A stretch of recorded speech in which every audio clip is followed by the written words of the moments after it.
MMA Huddle is back this week. Ladies and gentlemen, we're here to talk about the Kansas card where we have headlining Derrick Lewis and Junior Santos. But before we jump into that, we want to welcome you all, and please hit that subscribe button down at the bottom of your screen. Every subscribe means a lot to us, and we love your input and comments down below. We will come back to you in due course with your comments. If sometimes we are a little bit late after the card, but it's only because obviously myself and Will have duties that take up our time. But Will, we just had UFC 235. A new welterweight king has been crowned. John Jones somehow could have lost it but kept his title. It would have been really awkward if that happened. But overall, the 235 card, I know you're a bit crushed about Cody, but at the same time, you're absolutely elated about Diego. The weight cut must have been hard on Mickey Gorgs. He had a bit of chunk out of Diego, as we saw.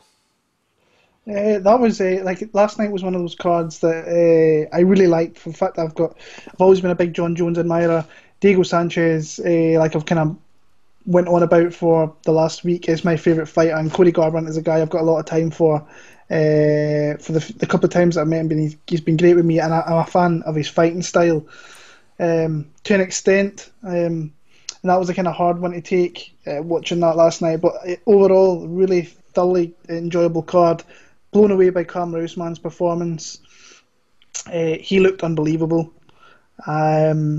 And then he looks like he's going to get Colby Covington next, and I think he is going to smash Colby. I think Colby's in for a really bad night when that fight comes around. But overall, just a really solid fight card and loads of really good talking points from it as well. Yeah, there was. And do you know what? One person's going to get the shine taken away from them, who put on a fantastic performance, in my opinion as well. Zhang. She put on a great performance against Torres, you know. But obviously all the other stuff that happened, it just kind of overshadowed what she did in that division. And honestly, I was blown away by her doing that. And she puts herself right in that contention spot for being one of the, you know, one of the be lined up for the next title shot potentially. You know, she may be one more fight away. But yeah, thoroughly impressed with her performance. But we're going to jump now, and obviously there was Cage Warriors on. That was a fantastic card too, folks. Jeez, that was a good card. And James Webb now the new middleweight champ there. But and again, you can check his interview out that I did with him before the card. That's in the list of interviews that I've done. But let's jump into this card here in Kansas. Okay, so it's not the star-studded UFC 235 card. Let's put it that way. There are a handful of good fights. The co-main event is disgustingly good. Oh my gosh, it is just so violent. Can't wait for that one. Don't know about you, Will, but that co-main event is good. But we're going to talk about, obviously, during the course of the card breakdown. Let's kick off, Will, with the first fight, the lightweight fight. We have Alex White against Dan Moraes. Will, kick us off, if you will, please, sir. Yeah, first of all, I'm just going to say, I'm going to put it out straight away here. It's been a rough week for me trying to even watch fights in this. I've had a busy week. Dad stuff, helping family out. So I've literally not done as much tape study as I usually do and look into fights wholeheartedly. I've had 3 or 4 maybe that I've looked into properly. So I'm not going to be committed, like 100% committed in any of the picks I'm kind of making really. And some of them I am up in the air with. But just kind of going off memory and skill sets and stuff. Alex White, I don't know whether I can trust that guy again after the kind of stunt he pulled against Jim Miller. I thought coming into that fight was looking like that was maybe going to be a signature win in his record and get himself kind of back on track after the James Krause loss, and he went out there and got absolutely smashed to bits by Jim Miller, who I think since then I think he's got his Lyme disease kind of in order, and he seems to be a lot in a better space than he has been in a long time. Dan Moraes here coming in. I think this is his first fight in well over a year, I want to say, since Gilbert Burns away back. In fact, it's nearly a year where he got knocked out by Gilbert Burns in the second. I think a journeyman kind of type, kind of pro. Alex White, I don't know, I just cannot trust him after that last performance. But when you look at his time he's had in Octagon and some of the opponents that he's faced, he has been in the UFC for nearly 5 years. So he's got himself a fair amount of kind of Octagon time. But if he doesn't show up here, I think Dan Moret will make it scrappy. I think that he will make it look. It'll just be a scrappy looking fight, all in all. And he's fairly decent on the ground as well. If he gets to the ground, I think that Dan Moret could catch him with some submissions, maybe get some control in there. I'm going to pick Alex White, but I'm not. Honestly, I wouldn't be surprised if Dan Moret's actually kind of more of a live kind of underdog in this one here. I'm going to try and look into some more fights tomorrow. I've got a busy day ahead of me before getting back to work on Tuesday. But yeah, I'll go Alex White, but not super confident, I must be honest. I'm liking your breakdown. I'm with you on the breakdown, bro, but I'm picking Moret. Yeah. I'm picking Moret, bro, yeah. Like you said, partly because I can't trust Alex White. But also, Moret came in short notice against Gilbert. And obviously, potentially, the weight cut might have had an effect on him. The harder weight cut. And then he obviously goes in. The TKO could have been something that was optional. But he was doing not too bad in the fight. But if you look at his other fights outside of that, he's hurt guys, but his grappling is something that, like you said, Will, is good. He's got really nice, slick transitions. He's really good. He's got a couple of slick moves to get to the back of people as well, even when you're standing. And he's got a lovely little vice grip on him, and I think that he's going to get it to the ground. I've noticed that White is not the best at defending takedowns. James Krause is a good example. When you get a clinch up with White, you get the inside leg trips, outside leg sweeps, stuff like that. He's open for getting taken down. And Moret is a strong guy. He's just like a little small, compact guy, and I think that he can get White down. That's my game plan with Moret would be just a little bundle of shots, cluster of shots, close the distance, get the takedown, and then from there implement your game plan. I'm going Moret submission. He'll probably be probably be a plus 200 at least, Moret. But I think I'm going Moret live here. I think he's going to get a submission victory on this one. Just looking at, let me see what the betting odds are actually, because the betting odds are out. He is plus 165. Oh, that's not far off. White is minus 190. So yeah. Yeah, I'd go for Moret on that one, little cheeky there. So next up we have in the welterweight division, Alex Moreno against Zach Ottow. It's not a fight that I'm overly fussed about, but at the same time, I think Zach Ottow kind of proved his veterinary skills, let's say, in his last outing that he had when he got the decision against Dwight Grant, sorry.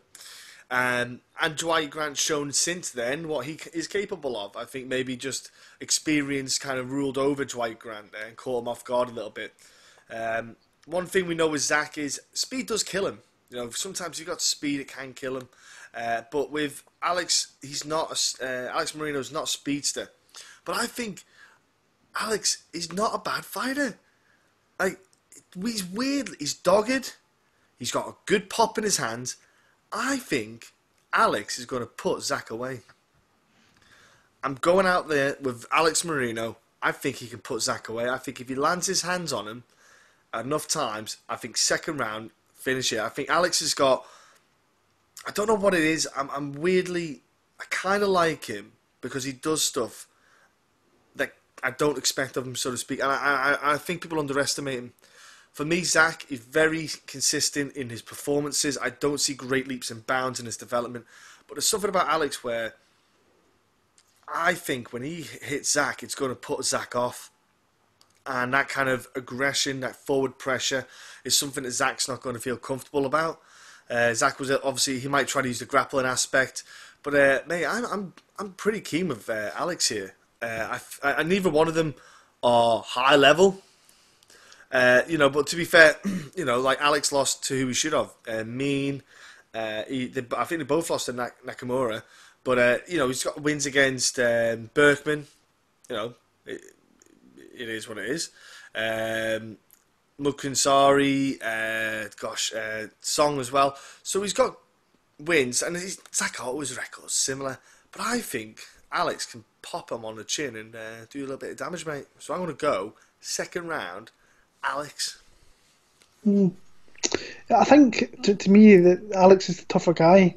I think skill sets wise, I don't think they're overly great in many aspects of the game. So I think that might counteract one another. But I think Marone's more dogged. I think he keeps a pace more than what Ottow has. More output. I think he's just a little bit more dangerous with the feet. I think on the ground, Otto's the guy you need to be kind of careful with a little bit. But I don't know whether he takes a shot so well. So I think like the tenacity of Alex Morono and just like his in your face kind of attitude could really kind of overwhelm someone like Zach Ottow. Zach Ottow, in my opinion, I thought he lost his last fight. The only reason he kind of won that fight is because he was at home. But to be honest with you, Dwight Grant didn't really kind of overly show much. But we've seen the kind of level he's at. These are fights he should kind of look competitive in. But I like Alex Morono. I just think he's tougher. I actually think he wants it more. I think there's a bit of bad blood between these two. That James Lynch just did an interview, which I've yet to check out, but the snippet that I saw was this bad blood between these two. So I need to find out. Yeah. So I'm desperate to find out what that's all about. So I'll go Alex Morono. I think I'll go a stoppage as well. Actually, I think maybe a late third round stoppage for Alex Morono. Nice, okay. Next up in the bantamweight division, Will. This is a fun fight. This is going to be an entertaining one. Lewis Smolka against Matt Schnell. Both of them were former flyweights. You know, bantamweight division is their hometown now. Will, what do you see in this one, and what kind of looking for? Yeah, this is one that I've looked into, and I'm not kind of struggling just a little bit. I think that Lewis Smolka's a guy that I always love watch fighting. But I don't. Sometimes, like he's definitely got some great things within his skill set, but he's also got some pretty kind of glaring weaknesses. I think he's striking. He can get outstruck. I think if you want to keep a really good jab performance, keep him fighting long, keep him at bay, and not let him kind of get his hands on you where he can get you in positions where he can get you taken down. And once he's on the ground, he's one of those guys that can get your back like that. And then the next second, someone else is on your back. He's got really good top control, but he gives you opportunities to get him pretty much as well. So it's a tough fight to actually break down. If Schnell can stay composed and keep it on the feet and fight long, I think he could start to kind of get Smolka a little bit. But if it gets to the ground, I think that Smolka could start to just kind of overwhelm him with his positioning, moving to new positions and so on. Like the fact, I think, where did I bet Matt Schnell? I think it was his last fight actually. In a way, he was a pretty big underdog in that one, and I bet him in that one there. I thought it was a good matchup for him. His two losses in the UFC are to knockouts. Lewis Smolka, I very much doubt, is going to come out there and knock you out. He's not that kind of type of fighter. He's more one of these ground transition fighters who is super dangerous on the ground, and you have to be careful like at all times there. Oh, it's a hard one.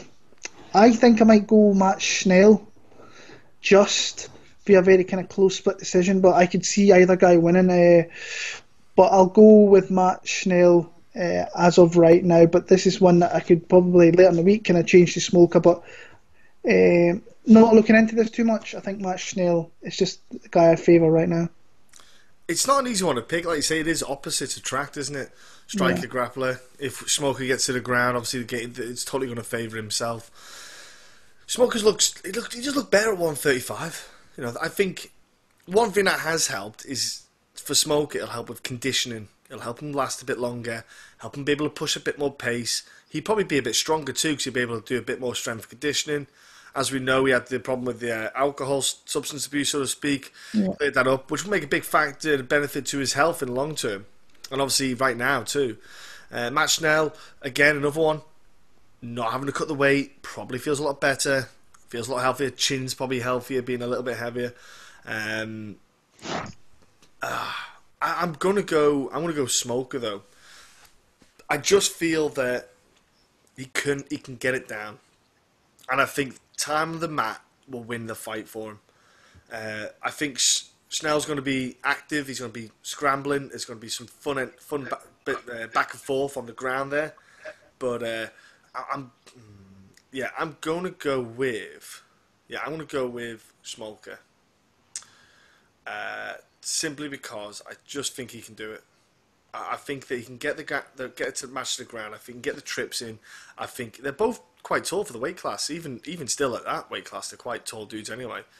But yeah, it's not. Again, I don't think Schnell's going to knock Smolka out either. They're not.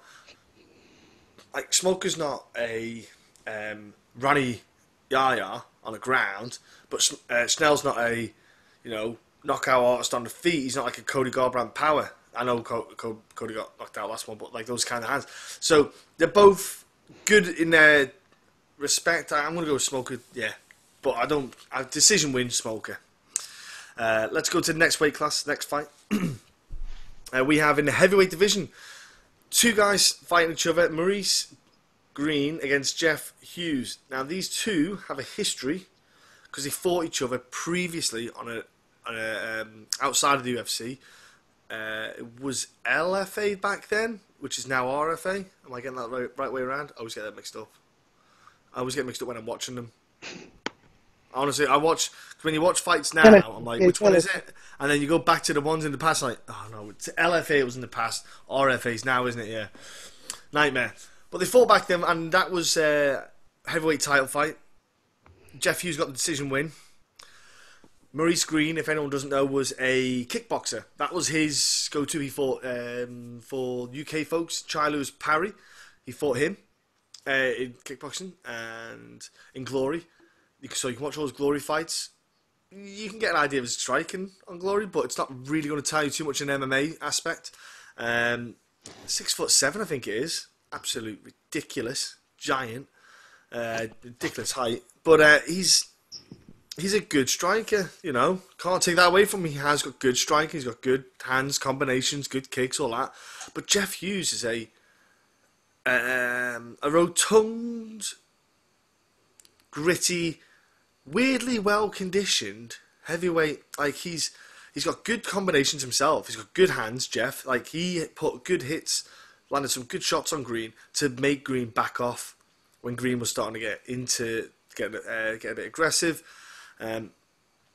Jeff just keeps it close. If you keep it close to Greene, it might work a bit better for him. Keep the range not too far apart. On the ground, Greene is dangerous from the guard with the triangles, because he actually has got a triangle finish. If you watch on the Dana White Contender, I think it was, yeah, he won. But then again, oh no, it wasn't. It was the heavy hitters finale. Sorry, yeah. Against Batista. But to be fair, that was weird, man. Batista didn't do anything to stop it. He just kind of let it go the whole time. He just sat in it. It's the weirdest triangle attempt. And then you've got Hughes, who... I found Hughes, he was meant to fight Spitz, but Spitz got injured, so Greene's come in. I'd be a bit annoyed that I'm fighting someone again I've already beaten. But new division, UFC lights, it could affect them both differently. Part of me wants to go Greene because I think he'll learn the lessons from before and be smart enough to beat Hughes. But I'm going to go with Hughes because I just think he's quite a tough dude. And he can hit hard, and I think he's a smart fighter. I think if he gets Maurice down to the ground, get half-guard side control, and just, control him from there, get it down to the mat. Part of me does, honestly, it's a live one, this. Either party's going to win. I'll go Hughes. I'm going to go Hughes' decision, because I think the pair of them might start tiring later on in the round, second and third round. But I'm going to go Hughes' decision, but I'm not super confident. Yeah, I'm going to go Hughes as well. Like I say, I have watched the fight from LFA. Honestly, it's just hard to really kind of gauge what's going on, what's kind of going to happen. Because I think Maurice Greene, over the 3 rounds, I think he'll be a much more dangerous fighter than he would be over the 5. But I don't really want to pick this guy. Watching him in Ultimate Fighter, I thought he was a bit of a jerk off, to be honest. Smoking, drinking, that's not the way you kind of live your kind of life as a kind of pro guy in the UFC. That just doesn't sit right with me. Batista, I picked him in that fight over Maurice Greene because I thought that he could take him down because that's what Batista is known for, but then he just didn't fight off the choke, like, at all. He just kind of let him have it. So I don't think Maurice Greene's overly that good. Jeff Hughes has got the psychological advantage in this one here. Keeps up a good pressure. He's kind of awkward. He throws some spinning back kicks, some heel kicks. heel hook, sorry, I should say. He's got a knockout there, which is pretty sweet if you go and check that out. So yeah, it might actually, like you said, he can kind of go hard. He went quite hard for that 25 minutes. So I think over 15, I think he'll back him up in the fence. I think he'll kind of bully him in the fence, maybe get a takedown. But I think towards the end of this fight, it's going to look really sloppy. I've got Jeff Hughes via a decision. Nice. Bro, if you just turn your camera on and off, because it's coming up with the pause signal thing, and I think it might be making everything go a bit Pete-tong. Hopefully sort it out. Sorry about that, buddy. Just make sure. It should be fine then. Okay, so let's go to the next fight, which is featherweight bout. A guy coming back from... He was suspended, then it got overturned, Grant Dawson, didn't it? Because they were found it was tainted. So, but he's been out for a while against Julian Erosa. Will, what do you see in this fight, man? I like Grant Dawson big in this fight. I do. This was a guy, I actually saw a tweet today that somebody sent me. 2016, I believe I said I think it's time. It's going to be very close to seeing Grant Dawson in the UFC, and I was saying that two and a half years ago at least. So, really talented kid. I think he just turned 25, so he's a good age coming into the UFC here. The guy's dynamite on the ground, very, very good. Keeps up a hellacious pace down there. Throws a lot of elbows, a lot of strikes. His submission game is legit as well. On the feet, I think he's one of these guys he's getting better, but he's always going to be trying to look to get the fight to the ground, where the guy is just a buzzsaw down there, and pretty much majority of his fights outside his one loss. I've still not to see his loss where he got knocked out in the first round, but that can happen to kind of any fight. You can get caught with a shot. Everything else I've seen watching away back in, I think it was Victory FC, was where this guy kind of caught my attention. I thought, oh, this guy's good. So came into the Dana White show and absolutely tore through Adrian Diaz. I mean, absolutely tore him to bits. That was 2017, so he's had pretty much a year and a half off. Julian Erosa, in my opinion, is just not UFC quality. I don't think... I thought he had a shot winning that fight against Devontae Smith. It turns out Devontae Smith's actually a legit fighter who is going to... And I picked him against... who did he beat? That's going to end up pissing me off now. Dong Kim. He fought him down in Australia, where I thought Dong Kim could give him some trouble, and he absolutely blasted through that guy. So Devontae Smith is turning in. He's going to be a good fighter. I don't think Julian Erosa is a UFC caliber fighter. I think he showed that in his 2 stints that he's had now, where I think his only win was against Marcin Vroshik. He went back out in the regionals, got another opportunity, beat a really good guy in Jamal Emerson, saying that, knocked him out in the second round. But I think Grant Dawson's going to take him to the ground. I think he's going to... I don't think Erosa's a fish out of water on the ground, but I just think that the pace that this guy keeps down there is going to be too much for him. I think he stops him via submission inside the first 2 rounds, in my opinion. I think Grant Dawson is one of the guys I'm looking at bet-wise to try and put in maybe a parlay or so on, but I'm pretty confident in Grant Dawson in this spot here. I interviewed Grant Dawson 3 years ago. There you go. Hey, bloody hell. Spoke to him 3 years ago, Titan FC card. Gosh, I probably still got his number somewhere, to be honest with you.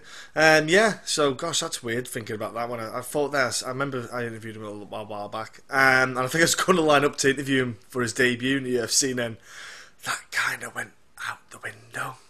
And then I forgot he was back on again. Too many fighters to keep on track. But yeah, mate, I'm with you. Grant Dawson is a legit kid on the ground, man. He's got some solid wrestling, good pressure, good top pressure. You know, he doesn't put himself in danger when he's on top. He's very aggressive. And I think for me, Erosa, my problem is, dude just is confident with his hands a bit. He has his hands midway, kind of quite low. And it really kind of worries me. I'm like, man, you're not that fast on the head movement department. You're not that good with the footwork. I think Grant can hit him and then cause him to raise his hands up, which will then cause Grant to shoot down to get him the takedown. So I think it's going to be throw the hands, get the takedown, and Grant will get him down. And I think I'm with you, Will. I think it's going to be a submission win. I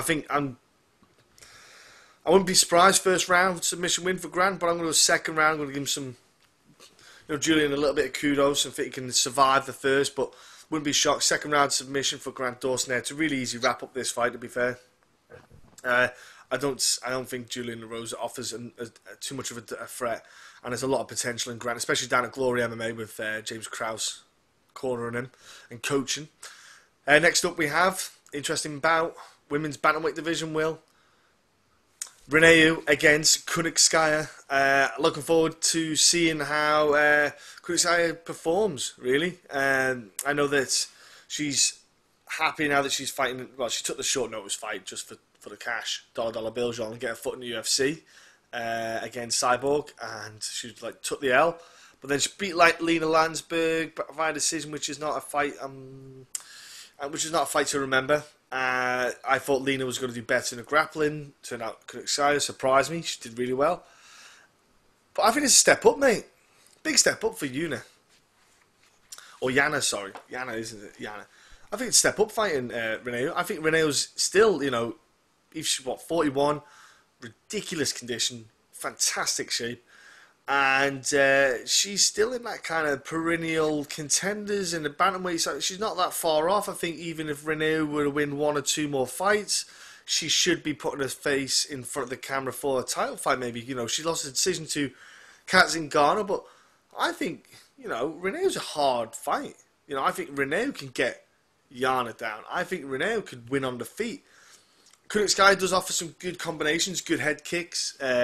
She offers some good strikes, but I just think Reneau, man, I can't look past her. I think she's a bad motherfucker.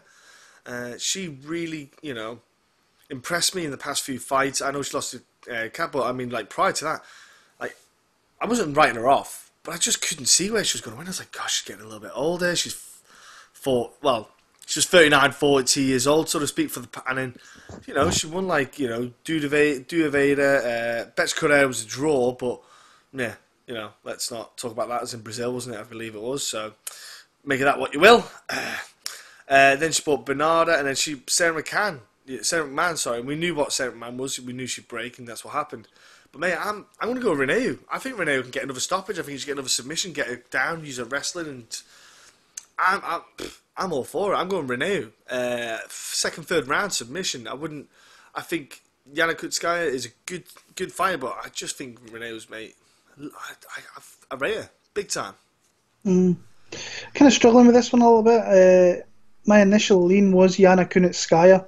I thought I kind of fancied her in this matchup a little bit more, but I'm kind of 60-40 kind of in favour of Yana Kunitskaya. I think that she can kind of tie Reneau up against the fence a little bit, and I think the reach is pretty similar, but it just looks like she's the lengthier fighter.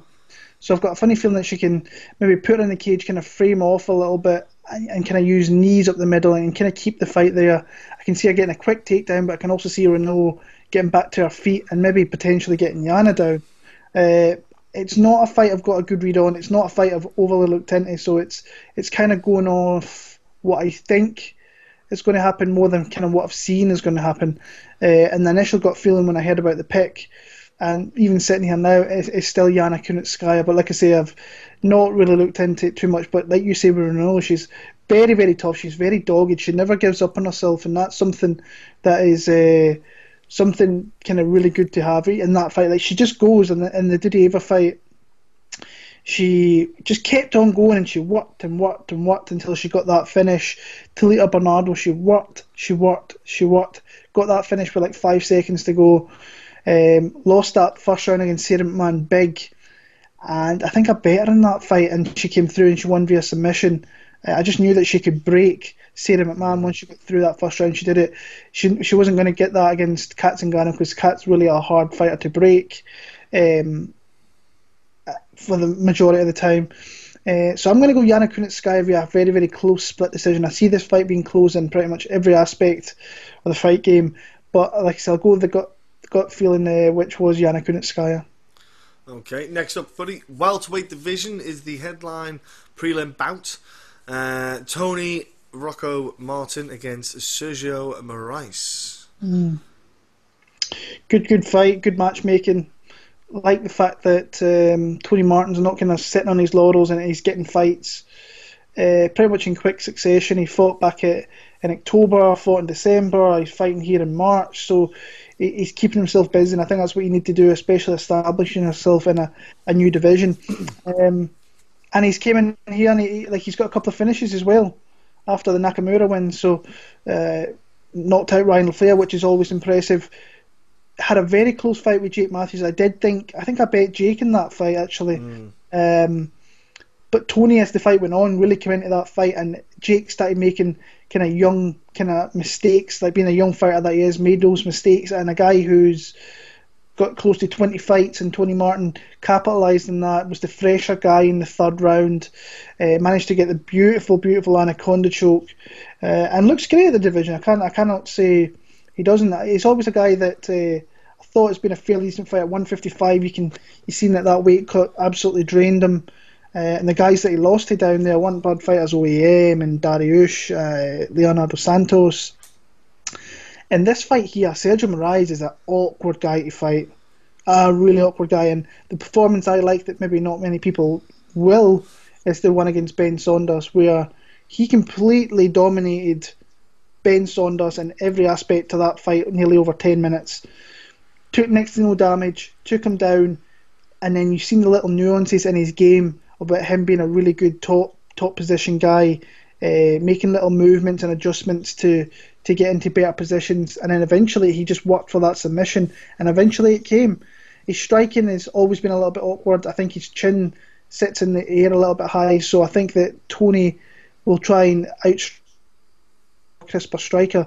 But I can't see it's awkward, because I think that Tony might be able to get him down, but I don't think he wants to get him down. But I can see on occasions here, I think that Sergio Moraes might actually be able to get him down. I like Sergio Moraes in this one actually.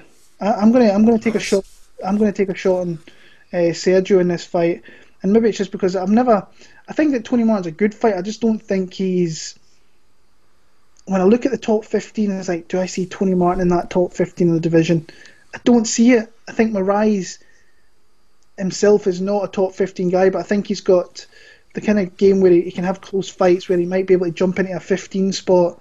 But let's say rankings are kind of BS anyway, so it doesn't really make much weight. He's kind of looking into the fight. I think striking wise, I do favour Tony. He's obviously got that wrestling background, so he's going to be hard to take down, but I think that Sergio has got enough grappling chops about him to get him there. And then if it gets to the bottom, we've seen that Tony is very, very versatile with his submissions, but Sergio is definitely a level above in my opinion. So I'm going to go another close fight. I'm going to go a split decision win for Sergio Moraes, where he wins a couple of the rounds based on his kind of advantage on the ground of maybe a top position. But I can see, honestly, I could probably see Tony Martin winning as well. I just got feeling Sergio Moraes. Yeah, it's not an easy one to pick. It's like I say, Moraes, very experienced, very knowledgeable, you know, veteran. And when he bought the Ben Saunders fight, he doesn't look like, that's what I'm saying. He's only lost. Top dudes. Pereira was badass dudes, like. So he and majority of his fights go long as well, and he wins a majority of them. So split decisions as well. Zach Ottow, Tim Means. So yeah, he's won a few. Yeah, he's a very good tactician when it comes to getting the rounds. Obviously, the factor with this is speed. You know, that's what Tony Martin has. When he comes in, he's coming to the division, and he's got speed over a lot of the guys. Not all of the guys in that division. Some of the guys in that division will cause him problems, but there's a handful of them that he'll have speed over them. So his hands will be quicker, and it'll catch them out. And you know, for Moraes, he's entertaining fighter. He's a smart fighter. I like Moraes as a fighter. I think he's got a lot to offer, and it's live, because Moraes could just outskill him with veteran moves. You know, just beat him to the punch with certain stuff, snuff his kind of attacks, and stifle what he wants to do. But I think Tony Martin's just going to catch Moraes with, you know, I think those hands are just too quick. I don't want to pick Tony Martin, but I'm going to pick Tony Martin. Like Moraes, like say, split decision wins and here and there, but I'm going to go Tony Martin. I think he can actually stop Moraes because his hands are quick and speed kills. You know, speed is a huge factor in a sport. Any combat sport, speed is the winner. I think that he could even get in the third round, but I think a couple of times going to clock Moraes, and Moraes isn't going to like it. So I'm going to go Tony Martin late in the later rounds, like end of the second, maybe third round stoppage for Tony Martin. Oh, it's horrible saying that. I felt like vomiting in my mouth. Okay, so let's go to the middleweight division, starting the main card off. A guy who I didn't know was still in the UFC and still fighting. Tim Boetsch is fighting a guy going. He's in the middleweight division because the weight cut in the welterweight division was too much. Omari Akhmedov. Well, I've got to be honest with you. This fight that I watched a bit of tape study on and then immediately stopped watching it because it was absolutely dog shit. This is a fight, folks, that I would not advise you watching a tape study. I wouldn't even bother putting any bets on. It's a fight to kind of forget about. Tim Boetsch, veteran, very smart fighter, hot, not easy to take down. I was surprised Tim Boetsch was going to do middleweight. I thought he might have just sacked off and went light heavyweight, to be fair. Let's see how everyone else is doing. That dude cuts a lot to get a middleweight, man. He should just go to light heavyweight and have a bit of fun there. He'd probably do better in that division, to be fair. He'd have some more fun fights. Omari, whatever you want to call him, however you want to pronounce it, is just a small, compact fighter, 73-inch reach, just throws bombs. Like, just throws heavy leather, and that is it. He'll try to get takedowns. If he can't get it down, which I don't think... I'd be surprised if he gets Tim Boetsch down, because Tim Boetsch, to his credit, is not a bad wrestler, to be fair. It's just that he's a big lad, and not a lot of people can get Tim down. He's not one to get down that easy. I think Akhmedov's going to have a rough time in this one, because Tim Boetsch can crack. Tim Boetsch ain't going to be the smaller one of the two. I think Tim will probably be the bigger one of the two. Akhmedov is going to crack, he's going to throw a punch, and Tim's going to throw back at him, man.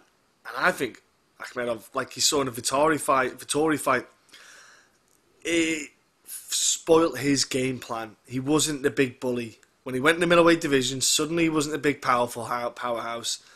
And he was trading leather for 3 rounds, man. You can't just keep doing that. I'm going to pick Tim Boetsch. I think he's just an older, smarter fighter than Akhmedov. I think he can win the rounds. I think he can land the better shots, and I don't think Akhmedov's going to be able to get down. I think it's going to be decision win Tim Boetsch because Akhmedov's got a head like a coconut and can take a crack and will be able to survive it. But Tim Boetsch, man, I wouldn't be shocked if he put him away later on in the rounds. But I'm going to go Boetsch, and that's it, mate. Yeah, I'm picking Tim. This is the first fight I watched in this whole entire card. Actually, I'm going Tim Boetsch as well. And I've actually bet Tim Boetsch. You say don't bet this fight. I bet this fight. This was one, and the line came out early, and I went and had a look, and he was plus 175. Oh, jackpot! I bet him at that. I thought, I'm fair enough. That line is off from the get go because I don't think it should be near. I don't think Akhmedov should be nearly as big a favourite as that. And then you watch Tim Boetsch, really, he's got that kind of farm man strength. He's got some big strength to him. And the fighters that he's losing to, I mean, Shoeface, Jacare, Dan Henderson a couple of years ago. Rocco. They're not bad losses at all. And he's beating the fighters you should be beating. Should never have lost to Ed Herman. That was a bad loss to have in your resume a couple of years ago. But Natal retired him. Josh Saman, who is not with us anymore, that was a good win. Tavares. Johnny Hendricks, so he's got some good wins in his record. Very awkward to fight. You have to really take him out to... usually when someone beats Tim Boetsch, they're taking them out. You don't see many people go to decision. I think his last decision was like 2013, where he went to decision and he won a fight against CB Dollaway. So, yeah, I think that Omari could start strong. I think he could potentially try and tie him up, but I think Boetsch is going to be tough to get down. I think once you get into the second round, Omari gasses his ass off against Marvin Vettori. He started off really well in that fight, was landing some takedowns, was landing some good strikes. Even in the start of the second round, he was landing some really good low kicks, mixing up a little bit, but then Vettori came into it and started absolutely beating his ass. His face was bloody, man, wasn't it? Yeah, if this happens in this fight, I think Tim Boetsch, I don't think he's going to be able to tie up Tim Boetsch. I don't think he's going to be able to stop Tim Boetsch from getting more volume on him. If he can take the fight to the ground, then it becomes a striking match. And I think Tim Boetsch is the more versatile striker with some big power. I think that Akhmedov has power as well, but I think Boetsch has got the kind of power that he can put you down. I don't think Akhmedov has that, and I don't think he's going to out-grapple Tim Boetsch. So that's how I'm seeing Tim Boetsch winning this fight. I've got him via stoppage in the middle part of this fight. I can see Akhmedov being active early, but as this fight goes on, I'm really confident Tim Boetsch can go in there and knock him out. And plus 175, doozy. I'm on that all day. Yeah, I didn't realise the odds were like that. I thought Boetsch would have been a favourite. Absolutely, I'm really surprised, honestly. So fair enough then, yeah, okay. Put a bet on it, because those odds are crazy. Next up, lightweight division. Interesting matchup, because Beneil Dariush, Drew Dober.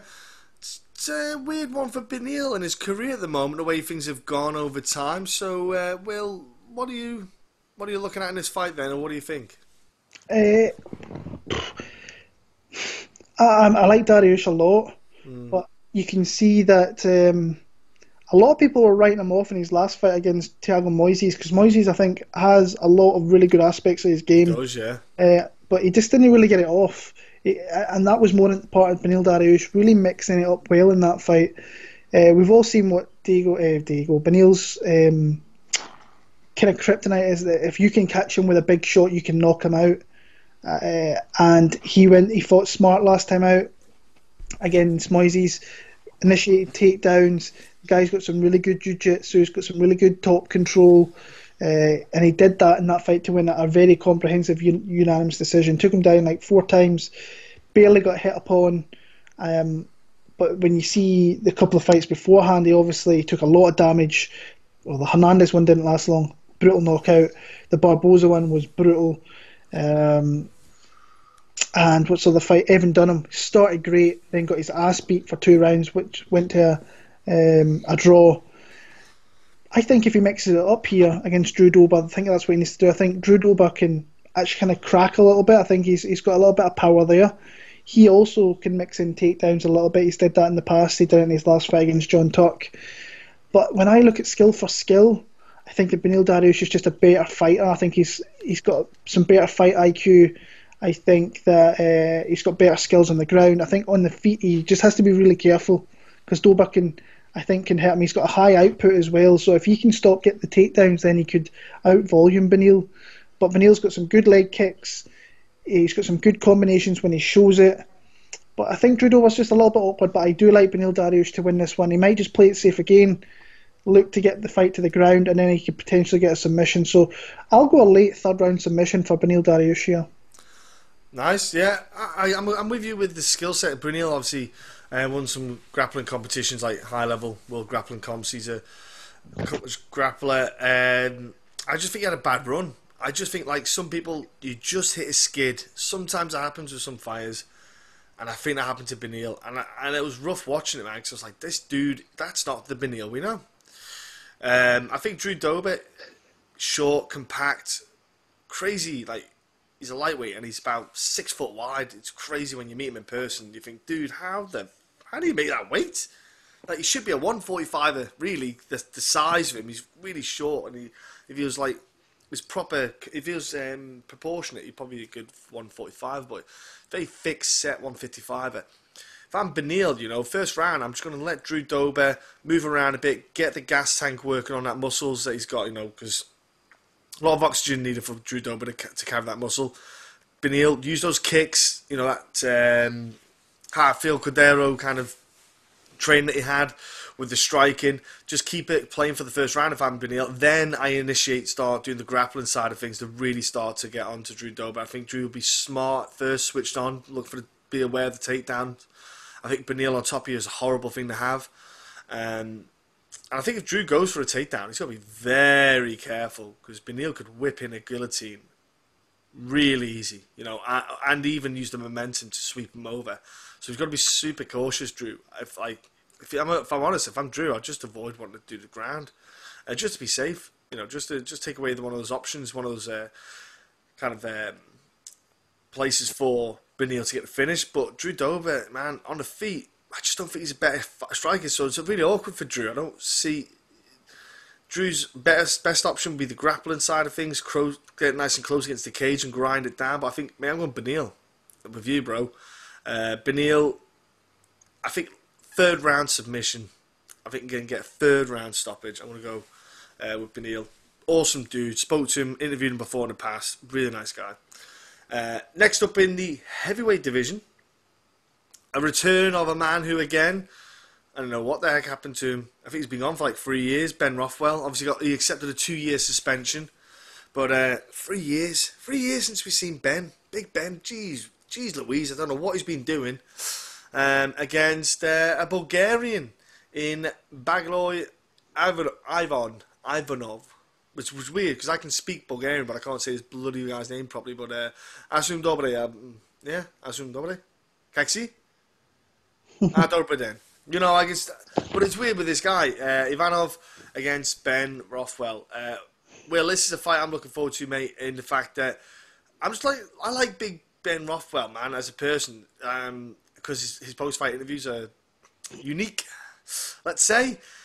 Yeah, but yeah, man, this fight, man, what's Ben Rothwell going to be like? You know, 3 years out, what's he been doing? What kind of condition is he in? He's a heavyweight, you know what I mean? So, what kind of shape's he in? How has he been training? Is he going to be? He's going to be doing his head movement. Sorry. Oh, just when you imagine it, mate, I can't even keep a straight face. Ivanov came into the UFC for Junior Santos. What a horrible first matchup that is for anyone. 5-round matchup against JDS. Get out of here, people. What are they doing? He had like a good record outside the UFC and all that, but hoorah, you know what I mean? Who cares? But JDS, no chance.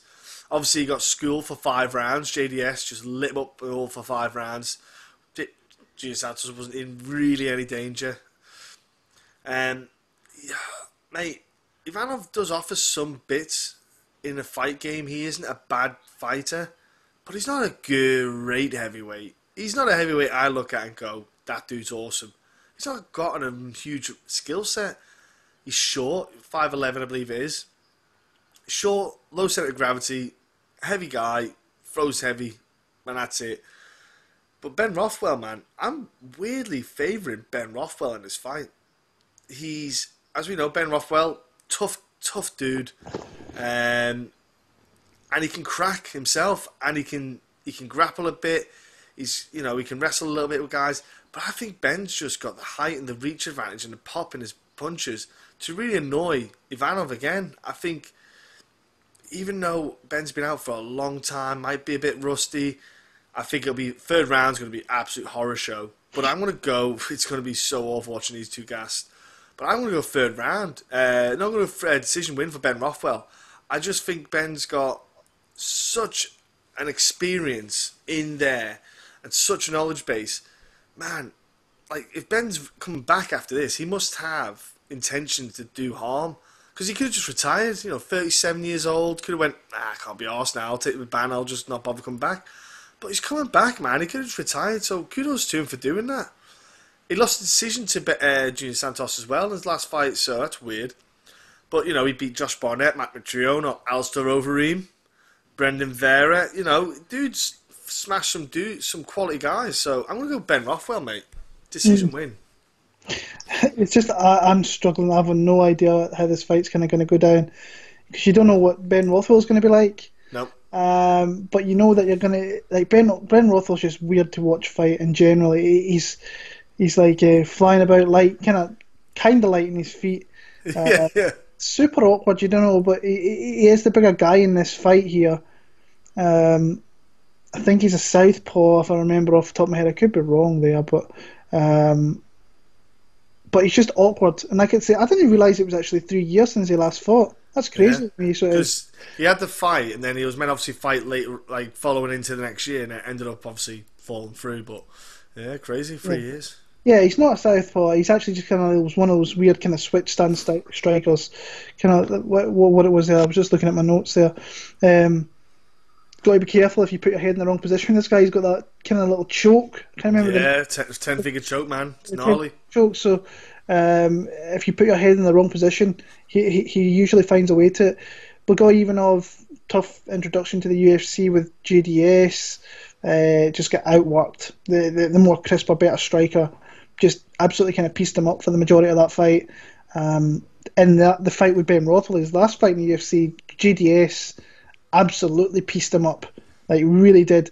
Rothwell landed some strikes in that fight, but GDS used all his kind of striking prowess in that fight to win a fairly comprehensive decision. He showed the levels, didn't he, in the heavyweight division there, GDS does. Yeah. And that's what you got to do. He's kind of like the gatekeeper of that division, and it's hard to kind of look good against the best of times. And some people can't beat him. Ivanov couldn't, Rothwell couldn't, Taito Ivasa couldn't. So, I'm not really impressed with what I see from Ivanov. I think that there's nothing that really stands out to him. So I think this fight's going to be freaking close as anything. I would never. I don't think I could ever lay money in this fight. So I'm going to go with the guy I want to win, and that's Ben Rothwell, because I had a mighty old good time with Ben Rothwell a couple of years ago in Dublin. Dublin, wasn't it? Yeah. That guy's crazy. I've never been around a guy like that before in my life, and he's huge. And I pretty much spent a majority of 2 or 3 nights with him drinking until the little hours of the morning, and then started drinking, and then you realise, like, holy shit, why did I do this? He just puts stuff away, and he doesn't touch the sides with him. I want Ben Rothwell to win this fight. I'm going to pick him. Struggling to kind of see how the fight kind of goes in this one here, but it could be one of these fights where it's Ivanov pushing Rothwell up against the cage, or it could be Rothwell dancing around the cage, kind of lighting his feet, hitting him with strikes, and I don't know. I'll go Ben Rothwell for the win, though. Nice. Look, like I say, I remember Mike saying he was sitting chilling out with Ben's mum. Yeah, he had his whole family over with him. He has his whole family over, yeah. By the way, family is so nice. Yeah, super nice, yeah. Well, next up we're having a welterweight division. Tim Means, Niko Price. Well, yeah, I'm surprised it's on the main card, but I think one of them must be from Kansas, I assume. But how do you see this fight going down? Yeah, I like Tim Means. I'm going to go straight off the bat and say Tim Means. I've never really been impressed with Niko Price, ever, really. I've just... There's fighters that you kind of gravitate to, and there's fighters that you like watching fight, and nothing... I'm not the biggest fan of what I see from Niko Price. I think that he is dangerous, so that's something you have to be careful with, because he's shown that he's got some submission skills, shown that he's got some power with his strikes, and he can vary things up a little bit. He's a little bit awkward as well. But he might have got his life changed in that last fight against Al-Hassan. Al-Hassan absolutely steamed him and hit him with some absolutely massive... And I don't think he's got the greatest of chins. I don't think the guys that he's beat are over. I think his best win on his record is Alan Jouban, which is not a bad win whatsoever. Lost to Al-Hassan, lost to Luque, but look at his wins. Randy Brown, which I think he lost the first round, and then he knocked him out off his back. Yeah, it's weird, man. Yeah, George Sullivan, meh. Brandon Thatch turned out to be meh. So, yeah. Tim Means, you know what you're going to get. Dangerous guy. Very, very versatile. Tough to look good against. I think his best days are kind of past him a little bit, but I still think he is super dangerous. Coming off that win over Ricky Rainey, before that he lost to Bilal, Sergio. They losses aren't that bad because they were splits, mate. Well, crazy, yeah. Very, very close splits. Got a lot of output. Uses kind of all these limbs of his body, and he's just a really tough fighter. When I was looking into this, I was thinking, right, how does Niko Price get it done? And he could catch Tim Means with a shot and knock him out. Tim does get hit quite a lot. Sergio Moraes hit him a lot. Bilal hit him with a lot of shots in that fight. I just think that maybe on the ground is where Niko could catch him with something sneaky. I think on the feet, I just think he's the more polished striker. He uses majority of his limbs a little bit better than what Niko Price is. Niko's always going to be a guy you need to be careful with, because he could catch him with just an awkward shot that could put him down. Like you say, the whole Randy Brown thing's just weird. But I like Tim Means in this fight. Like I said, I'm just not the biggest fan of Niko Price. I think he's okay. I think he deserves to be in the UFC, but there is certain fights he will win a lot easier. I just think Tim Means is too tough, too gritty for him here. So for me, I'm going to pick Tim Means to kind of box him up for 15 minutes and beat his ass pretty much. I like Tim Means too. I think he's that Beneil fight was a cracking fight. Him and Beneil. Yeah. I really enjoyed that fight. If you're going to research or review any, do tapes to yourselves, I advise you go with that one. Cracking bout, awesome fun.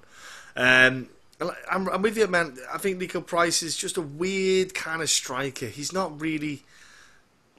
He's unconventional, is a good way to describe it. But the problem is, Tim Means doesn't care. He's got, like you say, he's just good knees, good elbows, which is horrible if you want to try and come in close to him. He gets in the clinch, he's just going to wreck your day. And like I think he's a far superior striker than Niko Price. Niko Price will obviously want to try and take this fight to the ground after watching the Alex Oliveira fight. Alex Oliveira, because the two of them had the bout, didn't it? Tim Means and Alex Oliveira, if I recall correctly. But I think if I'm Niko Price, I want to take it down to the ground. That's simple as that. I do not want to stay on the fight. But I think Tim Means hopefully has learned from it. You know, realise that he shouldn't be getting to should be kind of keeping it up. I'm going to go Tim Means' decision, but I can see Niko getting maybe a couple takedowns here and there. But I don't think Niko Price is the kind of aggressive grappler that Alex Oliveira is. So, mate, I'm with you as well. Tim Means, decision win. Niko Price going to have a lovely handful of new scars on his face from the elbows from the Means. Next up, co-main event, mate. This is a fucking awesome fight. Okay. I still can't get this dude's name though. Santos against Curtis Millender. What a welterweight barn burner this could potentially be. Well, it's two different styles of strikers, but they're both absolutely awesome strikers, to be honest with you, in their own rights. I like Curtis Millender. I think he's a very good talent to come into the UFC, and he's done well so far. Santos is... Oh my gosh, that dude is just a violent human being. Woo! I will say straight away, I'm picking Santos. And the reason why is very simple. Curtis Millender is a patient striker, likes to use his front kicks, likes to use the head kicks and the straights. Likes to keep in a happy range where he's in the safe area but can pick at you. But if you come at him with aggression and you come towards him and throw combinations, you throw him in, 3 or 4 strikes, he's not. The Zaire fight kind of emphasised he's not the most comfortable with that. He'll back off, lean back a bit, chin goes up, and he's just not doing the right thing of the footwork. And I think the Santos can absolutely have a field day with that. I think he can get in his face, aggressive striking, and have it in that mid-range where the Santos can take a hit as well, but at the same time he's getting his shots in. And I think he can crack with great combinations and really hurt Curtis. I don't think it's going to hit the ground. I think it's going to be a stand-up fight. And I'm picking Santos to finish Curtis, mate. I think that Santos has got the power and aggression and can keep that gap closed. I don't think Curtis has got the footwork, in my opinion, yet to kind of keep away from him. Because I think all that's going to happen is Curtis is going to circle around the outside and Dos Santos is going to be chasing him down and just and he'll cut him off. He'll cut him off in the cage. So I'm going to go Dos Santos stopping Curtis maybe second, third round, but it's going to be beautiful violence, this fight. Yeah, this is it's a good fight. Really good fight, good matchmaking. 2 guys coming up in the division. I am a big fan or a big admirer of Zaleski Dos Santos. I've not really been super impressed with Curtis Millender, if I'm being honest with you. I think that he's a very good kind of counter striker, very patient, picks his shots well, doesn't kind of rush too much, doesn't everything, but he's just dangerous, very, very long, uses kind of knees very well, like you saw in the Thiago Alves fight, countered that fight very, very well. The Saya fight, you can see that there's a few holes in his game. Like if you've got a guy who's pretty dominant guy with his wrestling, I think he can take him down. Saya did that a few times, but I definitely think the right guy won that fight because he was catching Saya with the nicer, cleaner strikes, countering him very, very well. Max Griffin handled Max Griffin, I thought, very, very well, even though he kind of got outstruck a little bit. But the strikes he was landing were just better, more harder shots. You can see the head snapping back a lot more. And you've got to be careful with this guy anytime you lift his leg, because before he went to the UFC, he had a couple of highlight TKOs, highlight knockouts, with head kicks. So you have to be careful. The Santos is a guy I love watching fight. Very, very dangerous, an all-action fighter. I think he gives these opponents a lot of openings, though. You've seen him in his last fight against Vendramini. Came out there, went for a Peruvian necktie, gave up his back for a short time. That looked a little bit squirrely. But then he came out and caught the guy with a massive flying knee. And then Sean Strickland was getting pressure, was getting pushed back there, but every time that Sean was pushing, he was firing back, and Sean Strickland has got that tall man defence, and he caught him with a spinning wheel kick. His capoeira is his nickname. So the guy throws a lot of spinning attacks. He also, what I like about it, he's quite sneaky with it. He's got pretty good timing on takedowns, which I think he has to be careful with here, because Millender could counter him with knees, which is something he is very good at. So got dropped a couple of times. Max Griffin somehow managed to survive that first round, because I thought he was out on his feet. Came into it, actually won the second round and then lost the third round. Broke Lyman Good, where Lyman Good was on the stool saying, I don't think I can beat this guy, so he'd already had him beat. I think, for me, he leaves too many openings, I think. And against a guy who's a good counter striker in Curtis Millender, I think he's just going to lose this fight via decision. But I have it close for Curtis Millender via split. I think it's going to be very back and forward. I think if anybody, the thing is with Zaleski de Santos is that the strikes, the big strikes he lands are ones that really, really can turn the tide of a fight very, very quickly. But I just think that Curtis Millender is just a little bit better of a counter striker, a little bit more patient, and I think he might just beat the more aggressive guy and pick him apart just a little bit. I want Zaleski de Santos to win the fight. I hope he does it in dominating fashion. But just by looking at the fight, I think I've got Curtis Millender via a very close split. Yeah, it's a fight I'm looking forward to. I think it's a really good matchup, yeah. Cracking matchup. And then, last but not least, the main event itself, Derrick Lewis, the Black Beast, facing Junior Dos Santos. Very, very interesting matchup. Well, how do you see it? This to me is one of these fights where Derrick could be losing for 4 rounds and probably catches GDS with something. It's one of these. It has one of these fights that kind of sticks in my head that could possibly happen. I think GDS fights smart, picks his shots right, can absolutely, I think, over 5 rounds just pick him apart. But he has to watch those times in the fight where Derrick Lewis explodes and it's just dangerous, because when he knows he's down and he has to throw, like the Volkov fight, then I mean that guy got his ass beat for that 14 minutes or whatever that fight. And then, but I was sat there, sorry, and I was like, I think he's going to catch him with something. And I picked Lewis in that fight, and I thought I already lost it. But then he comes in and he just knocks him off, and he's got that power that one little shot can absolutely wreck your life, and you're always live in a fight, pretty much, except for the DC one, where DC just he showed that there's levels to this game, and DC ran kind of through him in that one. But what he did in that fight as well with DC, actually, which was quite impressive, that he tried to find a way to get back to his feet, just DC so smothering that he never gave him the opportunity. But Junior Dos Santos is like one of these guys he's definitely the gatekeeper, that if you want to get in that top 5 and get a title shot, because they gave him a newcomer in Ivanov, they gave him the kind of young upstart in Taito Ivasa, who I think if that fight went on, Taito Ivasa could have posed him some problems. Very, very good boxing from GDS. It's something that he's been amazing at. It's just his boxing. I love watching him fight because of that. I think his footwork's really good as well. You just got to try and catch his chin, and it might not take much for Derrick Lewis to catch that chin.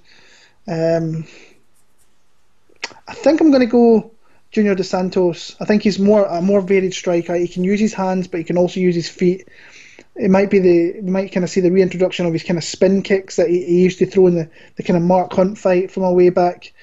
I just, it's one of I'm going to pick Junior Dos Santos, but I have that feeling again that Derrick Lewis could catch him with something. But I would like to see JDS win. I don't think Derrick Lewis he hit his big spot getting his title shot, but I'm a big Junior Dos Santos guy. I've been a fan. I think he's probably my favourite heavyweight thing about it of all time. So personally for me, so I would like to see him win here. I'll go GDS. I think a pretty dominant decision victory. Junior Santos is a fantastic boxer, like say in MMA terms, and he and Alistair Overeem have changed the way they fight. If you look at the pair of them, they started getting hit too much. They started losing their chin. They started obviously getting a couple of losses. Junior Santos now likes to do the straight punches, uses the long shots and moves back and forth. Strength and conditioning at ATT has helped a lot as well. He's looking in good shape, and he likes to do that body shot. He likes to shoot those jabs to the bodies and right straight to the body to try and hit the gas tank, because he knows he's a smart fighter. He goes, if I just take your gas tank, knock it down, slow you down. But the thing with Derrick Lewis is, it is not a high output. So he doesn't do gas tank. He doesn't care that you hit his body, because he doesn't do. But the thing is, he's not good at taking body shots. I'm not saying a jab to the body's going to knock his day, but it might have an effect on him. But the big problem is, Junior Santos has got to hit him. To get it to hit him, he's got to come in range. And Derrick just has to land one of those right hands on JDS. And there is no way I believe in Junior Santos' chin. No way I believe that his chin can take that punch. And that's the fear, Will. I'm with you. Junior Santos has got the better skill set in every area. The only thing he hasn't got the better skill set in is the knockout power. Derrick Lewis has a far greater knockout power. Junior Santos has knockout power as well, don't get me wrong. I'm not saying he hasn't, but Derrick Lewis has got a far greater one-punch power, KO. Derrick Lewis is going to be slow, man. It's going to be Derrick Lewis is not like 5 rounds. He is going to be very low output, saving his shots and saving his energy.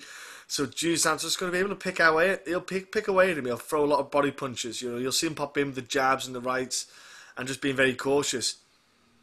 But god damn it, I just weirdly feel that Derrick Lewis is going to land one punch, and it's going to wobble Junior Santos, give him the chicken legs, and that'll be it. I'm going to go Derrick Lewis, because Derrick just weirdly gets these wins because it's the freakish power that he has in his hands. And it's nothing against Junior Santos. I love the human being. He's a great fighter. But mate, I'm picking Derrick Lewis via one punch in some random round. I'm going to go 4th and 5th round. Because I think he's just going to start wailing a couple of shots here and there. And it's just going to land. And that's all he needs. Even he might even throw a head kick. And and then he'll just walk in with a punch. I'm going to go Derrick Lewis, 4th, 5th round. Because I just think he's got that weird, I don't say luck, it's not fair to say that, but he's got the blessing and the luck of the one punch power that he's got, and that is enough. Like Francis Ngannou. Francis Ngannou has that one punch that can just wreck your day. And hopefully after this, Derrick Lewis, if he wins, we get the great rematch of them two. So yeah, I'll go Derrick Lewis, 4th, 5th round. I'm not joking. I think they actually would try to rematch, because I think it would be a different fight now, the way Ngannou is, the way Ngannou feels, and the confidence Ngannou's feeling. But yeah, mate, that's my pick, and that's our picks for this card. But Will, before we shoot off, before we let everyone go, what bets do you see so far? And again, people, put your bets down below. There was some last week you put bets in. I did see it after the card, so I apologise. I missed the notification, but. Again, put your bets down as soon as you can put any on, and let us know if you win and stuff, and let us know what you think. We had someone post on Twitter, Will.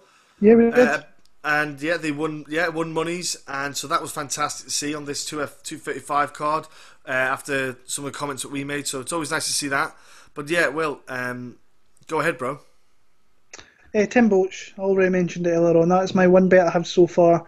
Plus 175. I have no idea. I actually just went and looked at the line in America, and he is 5. So I got myself a good line. The slow books over here in the UK, I haven't really caught up with the American ones yet. So yeah, I've got some good value on there. I think that fight becomes close to a pick 'em by fight time. So I think I've got some good value there. Other guys I like in this card, I've actually got a parlay that I'm looking at here. It's all in American odds because we haven't got full odds over here in the UK yet. But I actually quite like Grant Dawson and Beneil Dariush in a potential parlay. Okay. I like that one quite a lot. I was actually looking at Jeff Hughes and Grant Dawson, but I haven't really looked into Jeff Hughes, so that'd be kind of blind betting things a little bit. What would you get good odds then with Grant Dawson and Tim Boetsch as a parlay? Yeah, but that's an underdog with a favourite. I don't like doing that. Ah, right, okay. Personally, I like two kind of favourites that you can parlay and you still get a good return on. Yeah. Outside of that, nothing really jumps out. I feel like a bet on Curtis Millender. It's like a 110 pick'em right now. I think that's not a bad bet, but I see it being close, and I can see with Zaleski, he could catch you with anything, and you could be looking at the light. So it might be a fight to pass. What was Moret's odds again? Sorry, Moret he was a big plus dog, plus 165. Yeah. So, Matt Schnell minus 120 over Lewis Smolka. Not too bad. Sergio Moraes, I think, is a good dog with a chance to win. So, what's he? Plus 170. Okay, so nice. Potential for that one there. So, Ben Rothwell's an underdog as well. Ooh. I feel like I want to get Tim Means in there somewhere, but I don't know. Like I say, it's very, very early on in the weekend, and as the week will go on, if you check my Bet MMA tips and just find my name, Will Martin, you will see that all my bets will be there. But it looks like I'm only going to have maybe 3 plays at max for this card. Yeah. It's a tough one to look into. I like the what's the next card? London. I like the London card more for not all the lines are out yet. Yeah. But the spots that I'm seeing in that one that I like a lot more than I do for this card. I think it's a tougher card there. But we have UFC London next, which is after this. Now that we've done this one, that is a good card. And me and John have spoke before about not being the biggest fan of going to London for fights, but honestly, I think this is a fight card that if it was maybe a little bit further into maybe April, I would have probably been down in London for this. If I'm being honest, I'll put the hand up. Not that I'm a fan of London, because I fucking despise London, but it's a good card, good fights, good main card, good main event, good co-main event. Volka, Nathaniel Wood, which I think someone's going to be interviewing. So, yeah, Danny Roberts, Mark Decasey, Joe Duffy, Arnold Allen, good fights. Danny Henry, rep in Scotland, Tom Briggs. Mike Grundy making his debut. I like it. I like the London card, even though I'm not going to be able to watch it, unfortunately, because I'll be working. I'll be looking forward to coming home and watching it, though. It will be interesting to see that, and we'll obviously break that down next week. So that'll be a fun breakdown. Again, hopefully I've got not just in Nathaniel Woods, I've got a few other interviews lined up for the London card, so be ready to check those out, people. But again, thank you for listening, thank you for tuning in, and that is the breakdown this week, and we hope to see you all next week for more breakdowns and bets.